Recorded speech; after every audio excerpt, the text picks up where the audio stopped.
सुलेखा की शादी रायपुर में सुभाष के साथ 4 साल पहले हुई थी। सुभाष बहुत ही अड़ियल स्वभाव का था। सुभाष हर वक्त सुलेखा को ताने मारता कि 4 साल की शादी में अभी तक एक भी बच्चा उसने पैदा नहीं किया। सुलेखा बहुत दुखी रहने लगी। एक दिन सुभाष सुलेखा को छोड़कर चला गया। सुलेखा को पता चला कि सुभाष दूसरी शादी करके किसी और के साथ रहने लगा है। सुलेखा को कुछ समझ नहीं आया कि इतना बड़ा दुख लेकर वो अपनी माँ के पास कैसे जाए, क्योंकि उसकी बूढ़ी माँ पहले ही बीमार रहती थी। पर सुलेखा के पास कोई और चारा नहीं था। वो अपनी माँ के घर चली जाती है। सुलेखा बेटी, तू अचानक क्या हुआ और दामाद जी नहीं आए?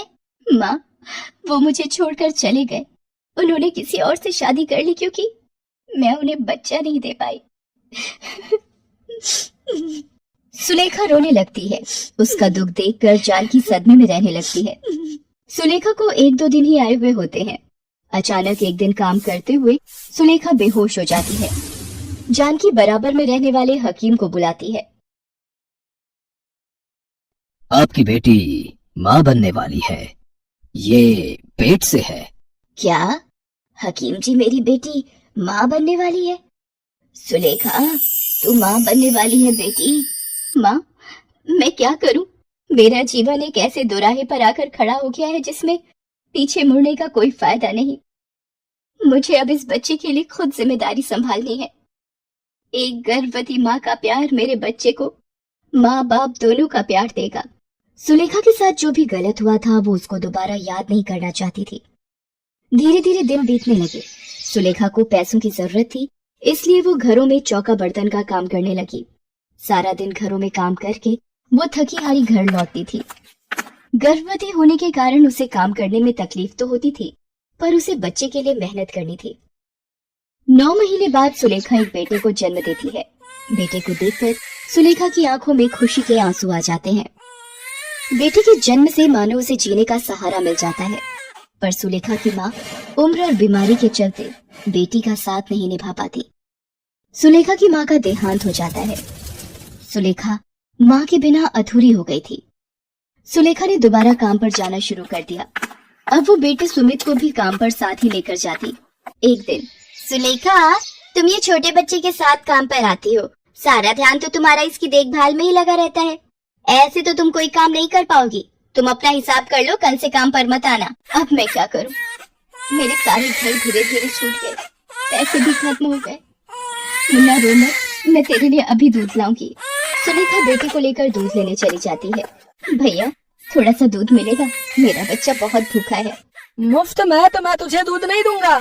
हाँ, एक काम कर, वो जो दूध के बड़े डिब्बे रखे हैं ना, हाँ, वो सारे डिब्बे अच्छे से धो दे और बदले में अपने बच्चे के लिए दूध ले जा। सुलेखा सारे डिब्बे धो देती है और अपने बेटे सुमित को दूध पिलाती है। मुश्किल भरे दिनों में भी एक माँ ने अपना साहस नहीं खोया था।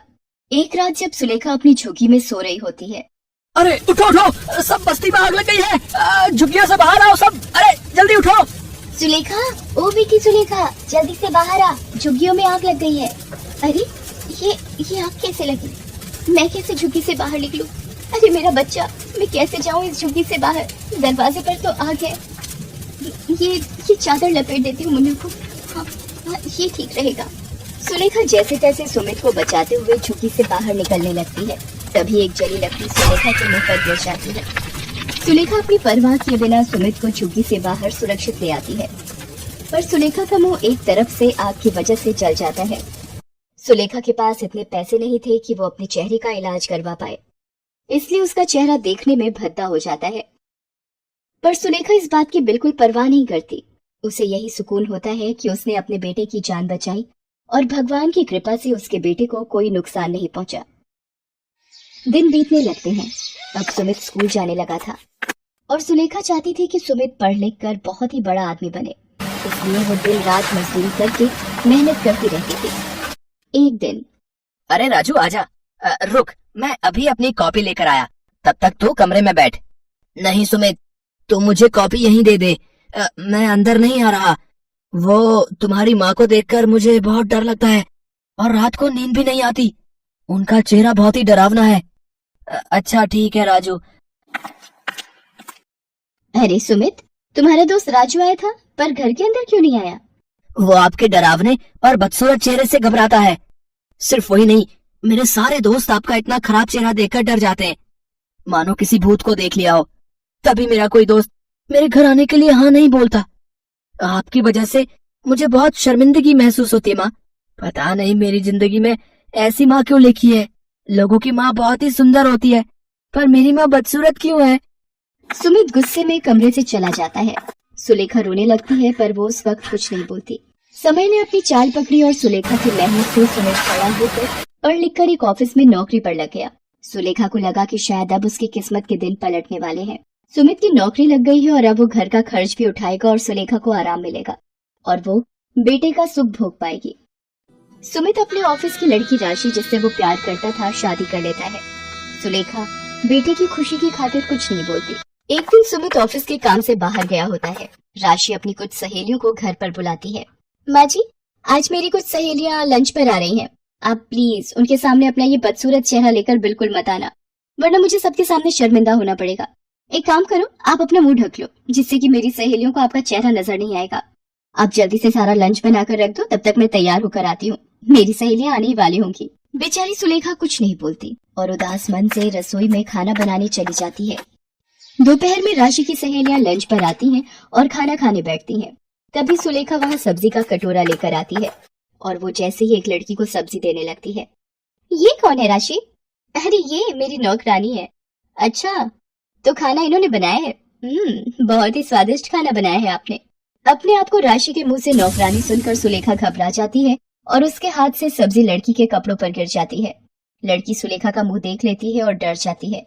उसकी चीख निकल जाती है। वो कहती है, कितना बदसूरत चेहरा, मुझे नहीं खाना इनके हाथ का खाना। फ्रेंड्स, आपने इनका चेहरा देखा है? अगर देखोगे तो 10 दिन तक सो नहीं पाओगे। अरे ऐसे कैसे तुम लोग जा सकती हो? खाना तो पूरा खाकर जाओ। नहीं नहीं, हमें अब भूख नहीं है। हम लोग अब चलते हैं। करा दी ना मेरी बेइज्जती। मेरी सहेलियों के सामने आपसे कितनी बार कहा था मैंने कि अपना ये मनहूस चेहरा मेरी सहेलियों के सामने बिल्कुल मत लाना, पर आपने मेरी एक नहीं मानी। आने दो सुमित को, मैं अब इस घर में एक पल भी नहीं रह सकती। सुमित के आने के बाद राशि तरह तरह की बातें बनाकर सुलेखा के खिलाफ उसे भड़काती है। सुमित, अब मैं एक पल भी इस घर में और नहीं रह सकती। अगर तुमने अलग रहने का फैसला नहीं लिया तो मैं तुम्हें छोड़कर अपने मम्मी पापा के घर चली जाऊंगी। माँ, हम और अब आपके साथ नहीं रह सकते। हमारा भी अपना जीवन है, हमारा भी अपना अलग परिवार बनेगा। जब हमारे बच्चे होंगे और आपका ये बदसूरत चेहरा देखेंगे तो शायद वो भी शर्मिंदा होंगे। इसलिए यही सही रहेगा कि हम आपसे दूर हो जाएं। मैं राशि को लेकर जा रहा हूँ, हम आज से अलग रहेंगे। पर सुमित बेटा, मैं तुम्हारे बिना कैसे रहूंगी? मेरा तो जीवन ही तुमसे है बेटा। मेरी तो हर सुबह हर शाम तुम्हें देखकर ही होती है। तुम्हारे बिना मैं जिंदा नहीं रह पाऊंगी मेरे बेटे, मुझे छोड़कर मत जाओ। सुमित सुलेखा की बात को नहीं मानता और राशि के साथ अलग घर में रहने चला जाता है। सुलेखा सुमित के जाने से बहुत दुखी हो जाती है। सुमित के बिना जीवन काटना सुलेखा के लिए एक सजा थी। एक सुमित ही तो था जो उसके जीने की आस था।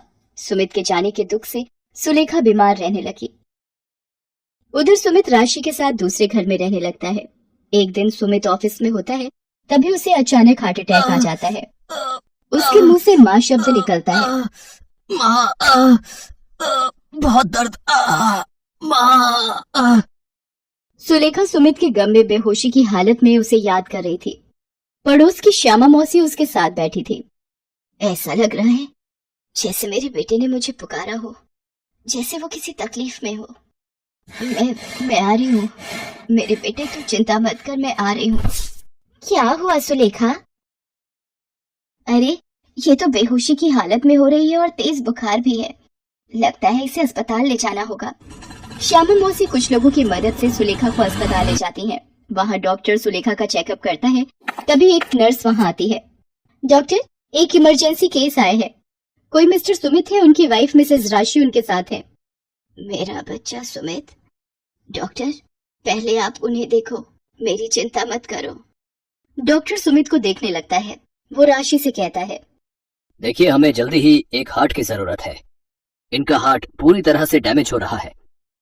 अगर इनका हार्ट नहीं बदला गया तो इनकी जान भी जा सकती है। राशि रोने लगती है। सुलेखा उसे रोता हुआ देख लेती है। वो नर्स से कहकर राशि को अपने पास बुलाती है।